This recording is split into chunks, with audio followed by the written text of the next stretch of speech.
देव छौरा के टांग बचा के राखू अपन सामान एबे एगेला महीना ये जान बचा के राखू अपन सामान। छोरी कसैया आहा गेलो परदेश देवरा तक चाहे हमारो सने कटोर देव छौरा के टांग बचा के राखू अपन सामान एबे एगेला महीना ये जान बचा के राखू अपन सामान। बचा के राखू अपन सामान बचा के राखू अपन सामान एबे एगेला महीना ये जान महीना ये जान बचा के राखू अपन सामान। जय माँ दुर्गा म्यूजिक खजोली बाजार। नीको ने लागे कन्या हमरा परदेश में रह छी हरदम पागला के भेष में।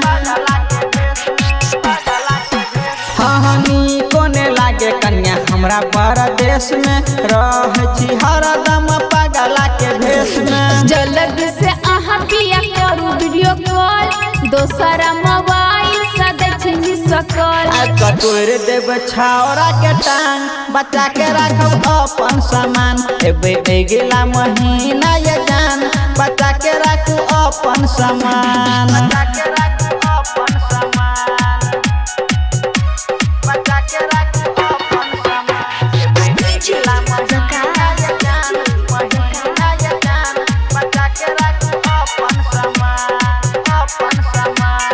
जय माँ दुर्गा म्यूजिक खजोली बाजार। भाभी भाभी कही तो हमरा पजिया में राम कुमार देवरा का बेरी बेरी आवे भाभी भाभी कही तो हमरा पजिया में साहू प्रकाश देवरा का बेरी बेरी आवे।